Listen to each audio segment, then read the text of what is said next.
Well, I wanted to try to get a quick video out. I know it's been a while since I put one out, and I apologize for that. But the dog starts barking the minute I start talking. It's been quiet.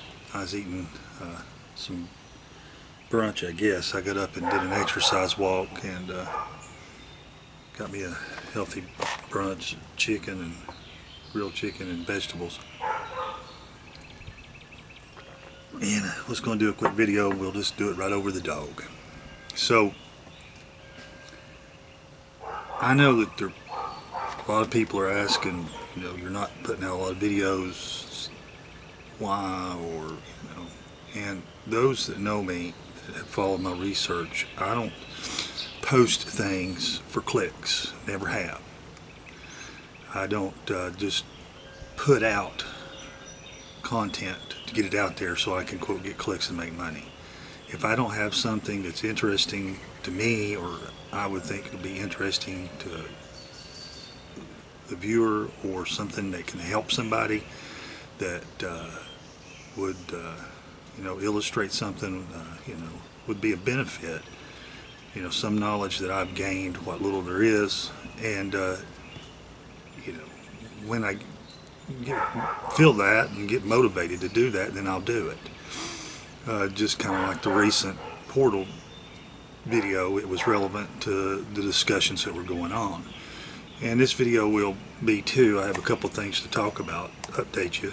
I've got a couple videos in production. It's just I'm just going to be honest with you. I've been going through a rough time, just a tough time for me. And started back in February, and it's a major life change.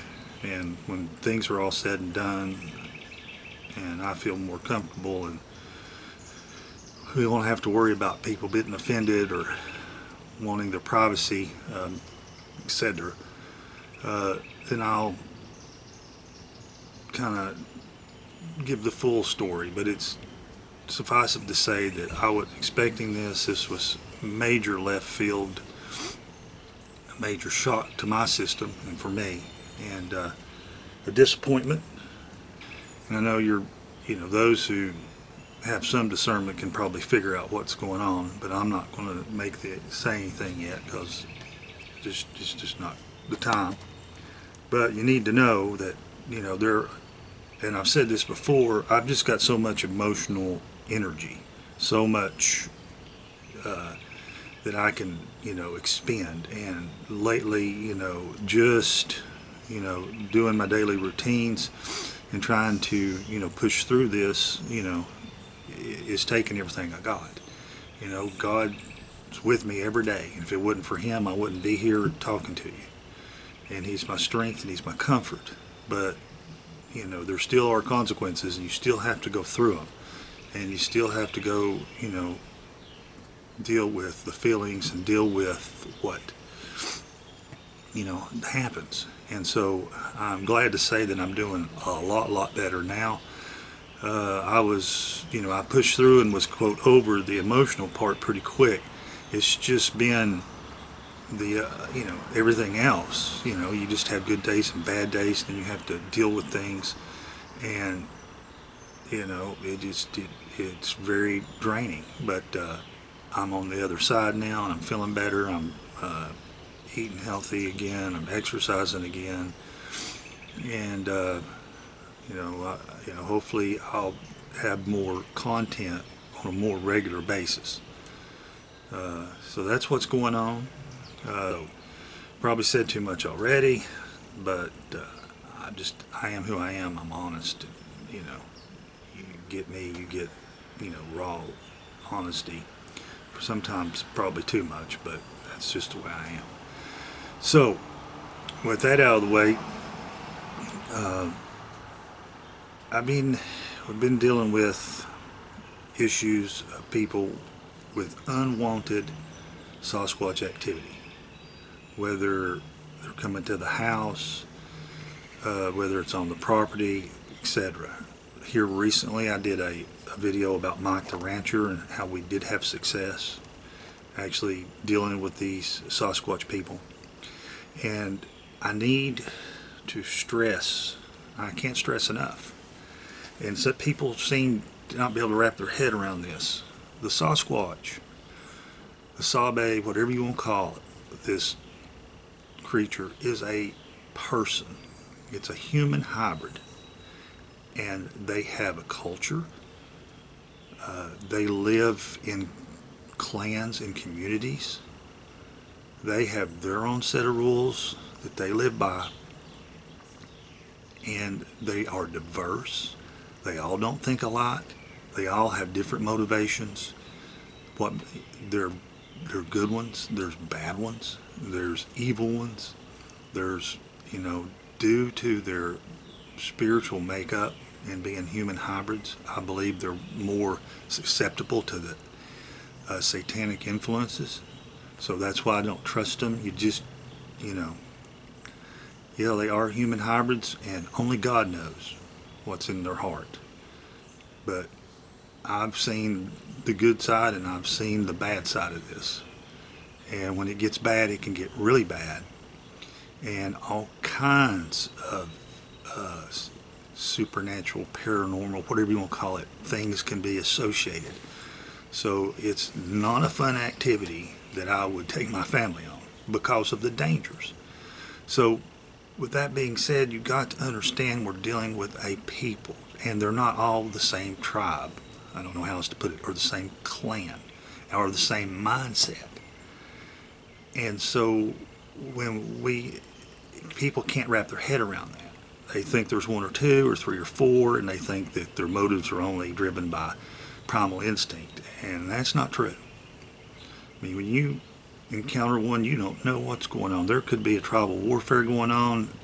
He could have his broken heart. He could have had somebody in his family die. He could be angry. He could be sad. He could be happy. You don't know. I mean, just like when you meet another human being, you have no clue what's on their mind or in their heart. And so you have to, that's where the extreme caution comes in. And since they won't talk to us, we don't know, how they're feeling other than their outward emotions towards us, then, and they pretty much let you know. So you got to understand, you got to get your head around the fact that these are a people. And they're not all alike, and they don't all think alike. And there's diversity in the groups, and one group doesn't agree with another group, and one group may war with another group. You've got to think of these people very much like you would think the American Indian and the different tribes and how they interacted. It's very similar, very similar. So you have this tribal setup, and you have allies, and you have those that are enemies. Same thing with the Sasquatch. So you've got to understand that. And another thing you've got to understand, they follow rules. Now, sometimes we can use those rules to our advantage because we can actually take a couple rules, and I've been doing that they like to follow, and use that against them to keep them away from people's homes and stuff. So let me address, first of all, there's different situations. Let's go with more common situation, which is situation one, where either you decide you want to go out and research Sasquatch, or unfortunately as a child and through your adult years you've had encounters or an encounter, and then without direct invitation they follow you home. And so they're coming to showing up where you live, doing stuff, scaring your family, leaving footprints, putting handprints on the wall, slapping the house, doing stuff around your home. When it's uninvited, you can use what's called rebuking in the name of the Lord Jesus. And basically what you're doing is, since these are spiritual beings, they have to follow spiritual rules, being that they have fallen angel genetics in them along with human, but they have to follow these spiritual rules. And so if they're intruding on you and they're coming to your place and they're trespassing, then you can use the rebuking, and that's not anything you do. You are calling on Jesus, the name of Jesus, the power of God, to protect you and your property and those on it.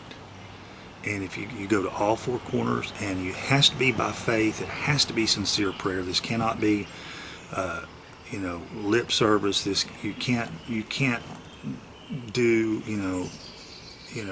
There's no sacraments. This has to be a faith only thing between you and the Lord, and you by faith ask Him for His protection. Call upon His name. Go to the four corners of your property. If it's an acre lot, go to the four corners. If it's a quarter acre lot, and ask for this protection. And I've got, a sample prayer, but it's more a heart thing between you and the Lord. And the main thing is to call on the name of Jesus to protect you from the Sasquatch, the Nephilim, any of these satanic forces. And that has worked, I can say 100% of the time, to keep them away when they're trespassing. Now, we have another situation. It's a little different. And I'm learning, and I learned a lot with Mike the Rancher. And I'm seeing it with other people who are contacting me. If you go into an area where they have dominion, in other words, it doesn't matter, let's say your family owns a ranch, and it's been in your family for 100 years, 200 years, but the Sasquatch clans have been here 800 years or longer. They were here first. They have dominion or claim. And they begin to, disagree with you. They get upset with you, or they, in their minds, they think, hey, the fittest survive here. He's got cows, he's got chickens, he's got whatever. I'm hungry, I need them, I'm going to take them. And he can't stop me. So that's the situation that many people find themselves in. And rebuking will not work.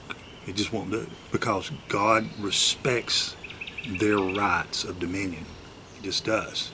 He did it in the Bible with Abraham, when Abraham bought a grave plot from the Nephilim tribes, and he showed them respect. He bought the property legally. So we just don't have some mandate to go in and run them off their dominion. It's just the way it is. It's very much like people don't understand, and it's not really people's fault, because we're not taught about these people. We don't understand them. We're not aware that they're out there. If you go I live near the Smokies. There are many subdivisions or properties right up against the park. If you go up there and buy a home, they tell you you're in bear territory, period. And if you buy here, there are certain things, rules, that you need to follow, because these are animals, these are bears, they have certain behaviors, and they're going to do certain things.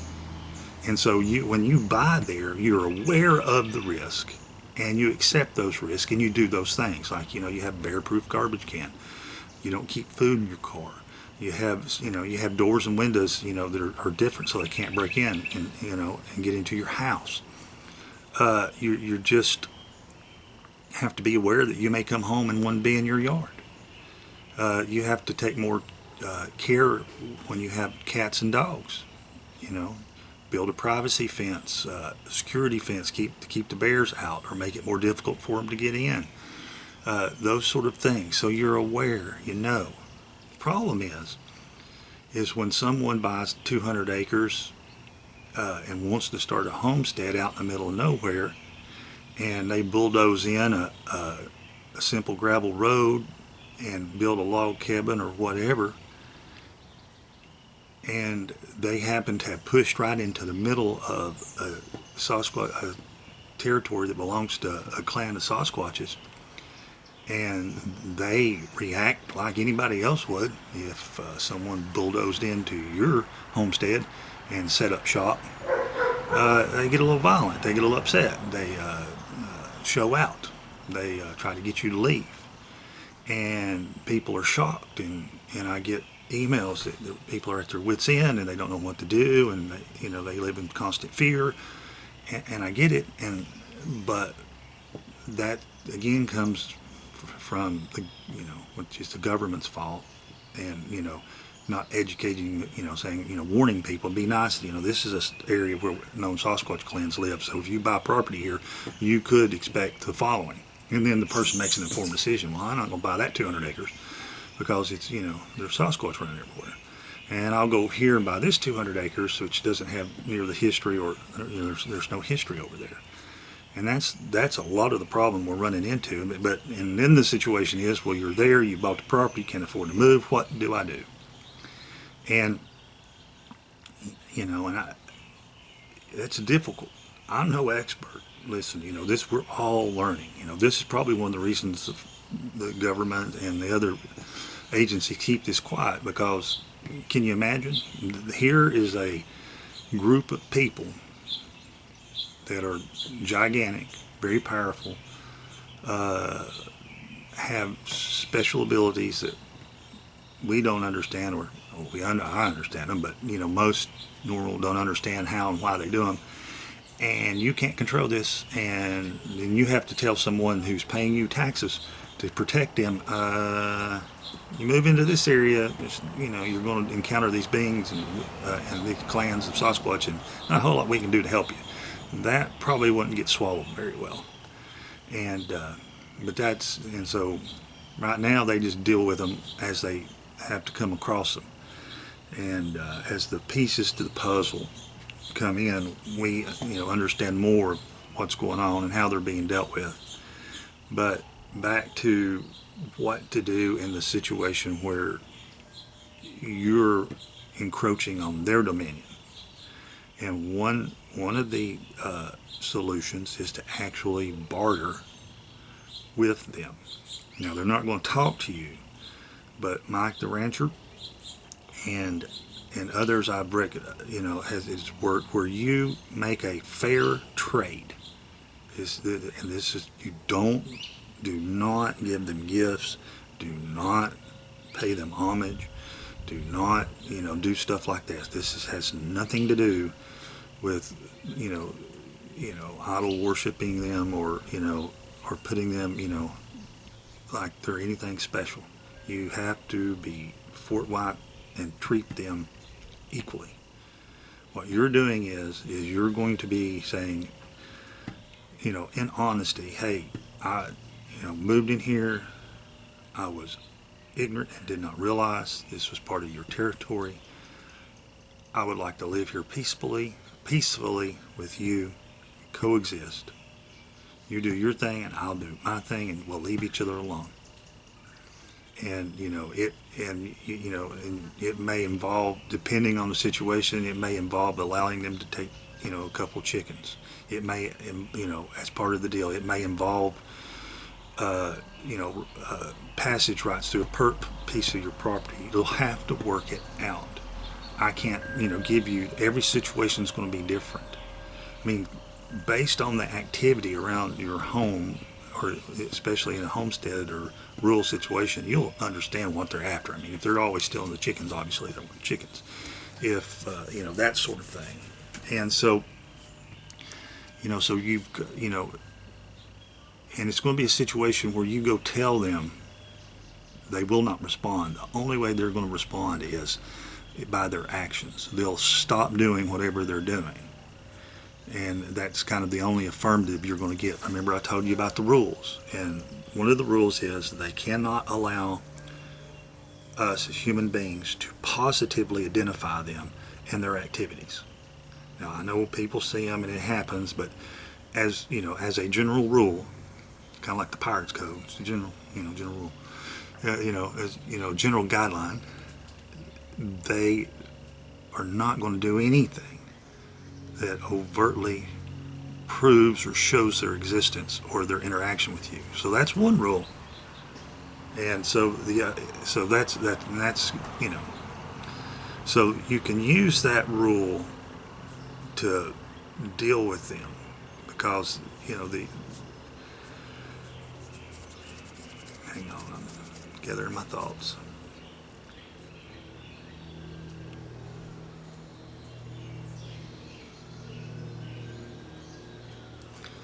The other rule is they abhor getting their picture taken, and they'll do almost anything they can to avoid that if possible.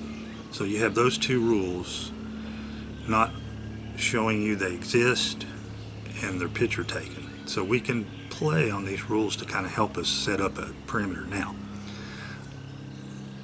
there are spiritual defenses against them, which I've already outlined.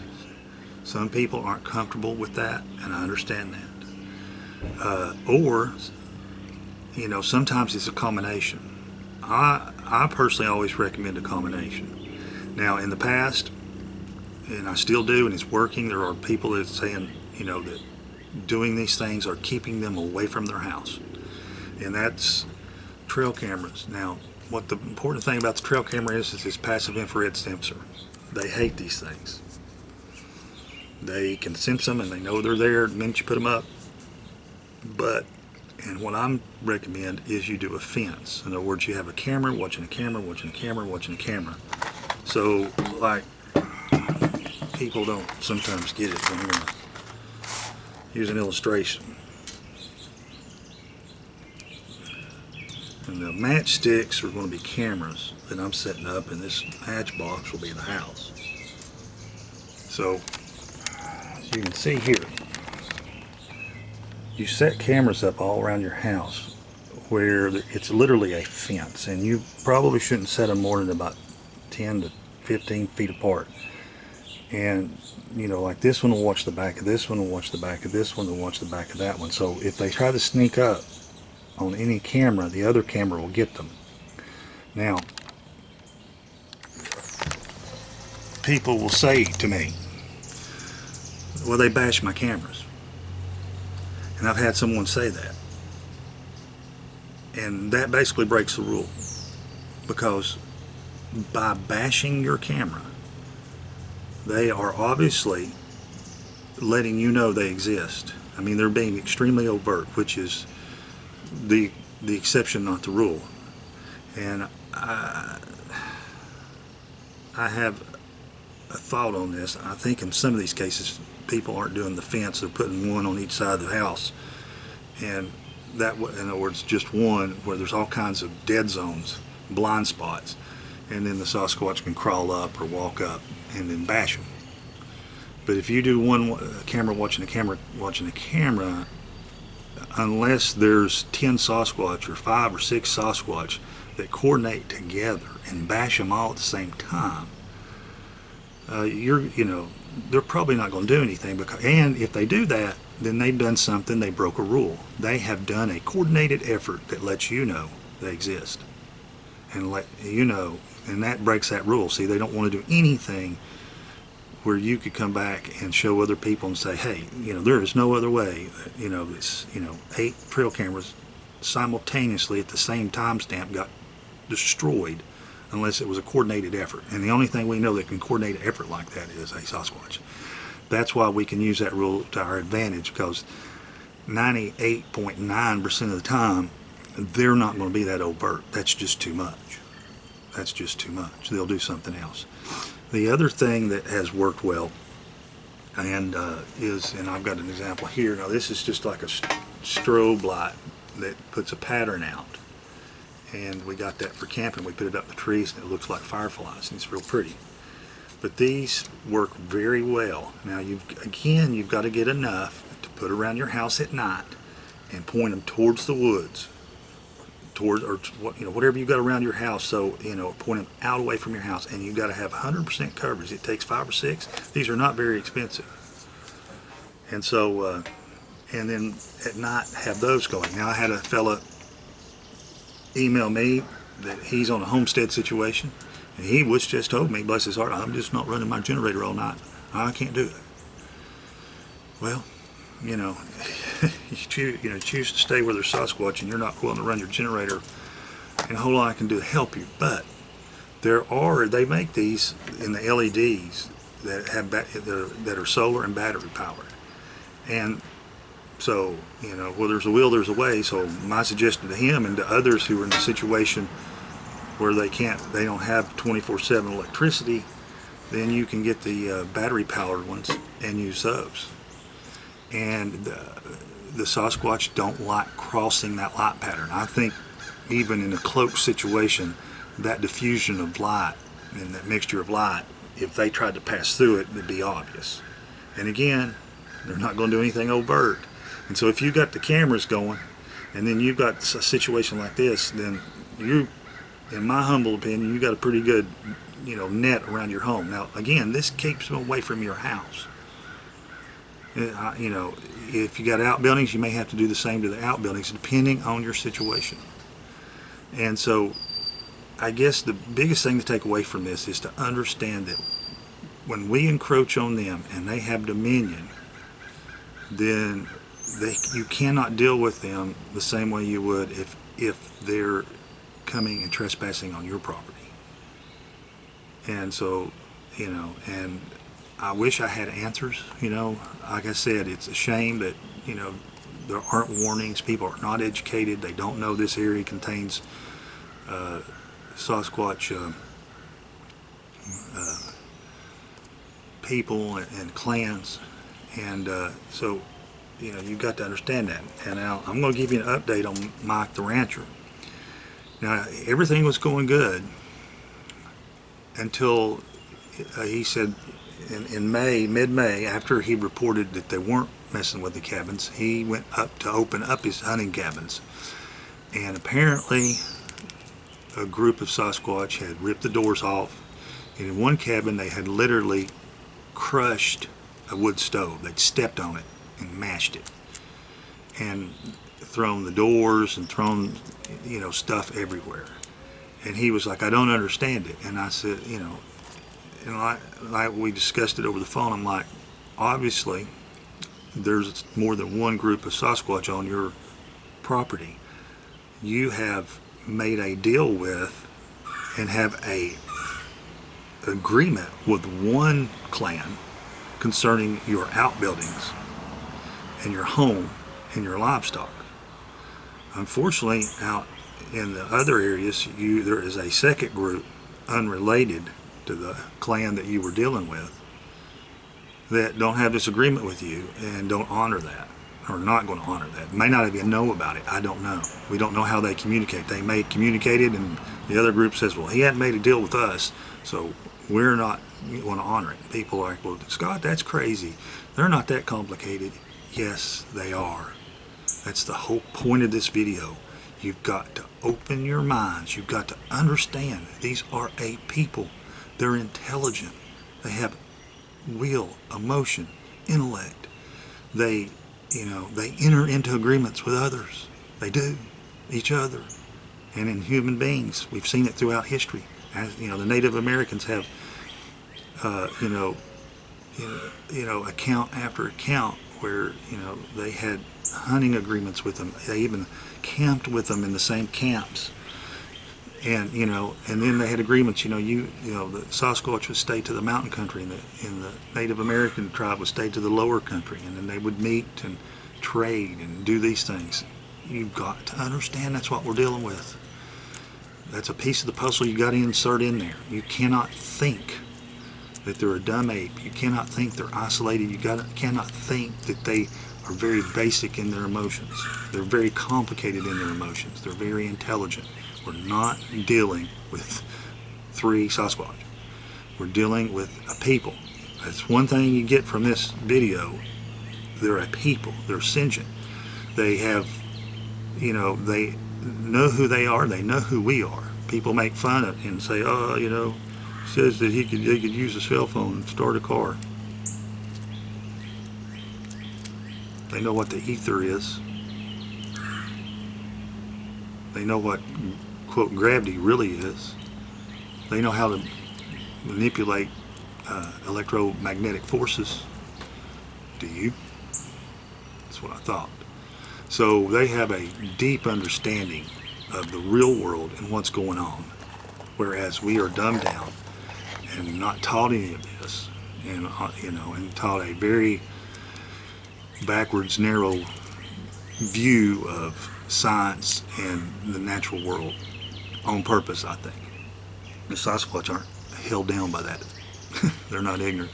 They're taught. They know, and they know how to use their abilities to manipulate the things around them to do things that we would call supernatural, that they do every day, just like we would get up and brush our teeth and whatever. They understand that. So to those who are ignorant and think that's a joke, unfortunately the loss is yours, and be careful out there.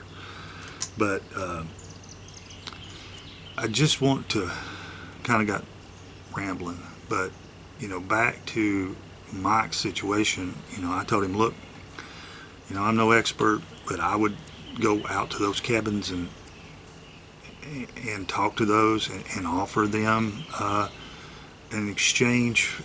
These are hunting cabins, and I would offer them in exchange that if they'll leave the hunting cabins alone, that anytime you make a kill, that you will, when you gut the animal, you will clean and leave the the liver and the heart and those valuable internal organs for them, as a trade for peace, or a trade for them. In other words, basically, it's you give us hunting rights, and we'll pay you back with with these internal organs, the high nutritious internal organs, which they're after anyway, and then they don't have to do the work for it. I think that's probably a fair trade, and I told him the only way you know if it's going to work is you go to these cabin locations, you again talk to them, straightforward, do not give them gifts, do not pay homage to them, but just say, this is this is my proposal. And I said, then put the doors back on the cabins, and give it a few weeks, and I guarantee you, if they don't agree, then they'll tear the doors back off the cabin, and then you're probably going to have to go another direction. And he talked about doing the outfitter's tent, just do a temporary thing when they go in and they hunt and they come out. And he may have to do that if he's wanting to take hunters and continue to do his guiding.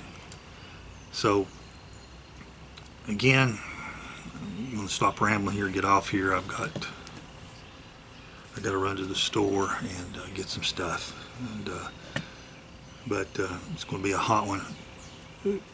Got out of whack. I said it's going to be a hot one.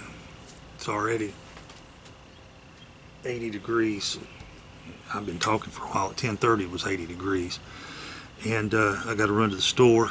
Got some odds and ends to do around the house. But I've got another video I'm working on. I'll try to get it out.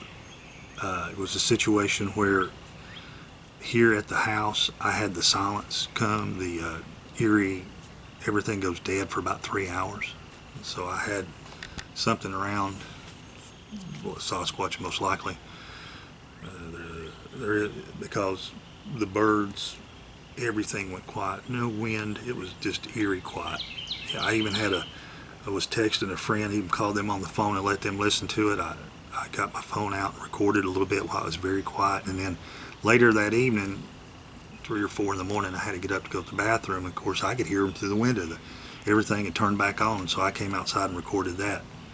And even at night, the birds right now, songbirds are very loud, and tree frogs and owls and everything. And for about 3 hours in the bubble around my house, probably a 3 or 4 block bubble, nothing. I mean, nothing. No tree. I mean, you could hear way off like tree frogs or something, but right here, nothing. So something was here. And it goes back, for those people who have weird stuff happen around their homes and then they think they're losing their minds. That's one video I want to put out there just so you'll understand you're not the only one, and it happens. And there are really things going on.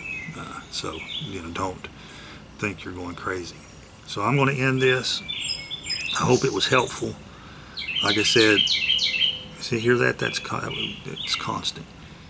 If if there's any one thing you get from this, you're dealing with smart, intelligent people. They're not like us in the sense of they have the same rules and follow the same codes of conduct, etc.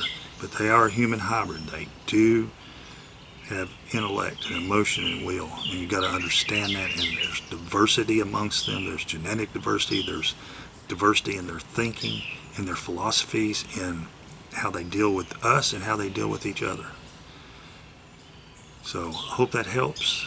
I hope you all had a good weekend, and I'm sure, you know, I'm going to get this up. I'll put it up tonight, and I'll get it out. Promise. All right. Y'all have a good one.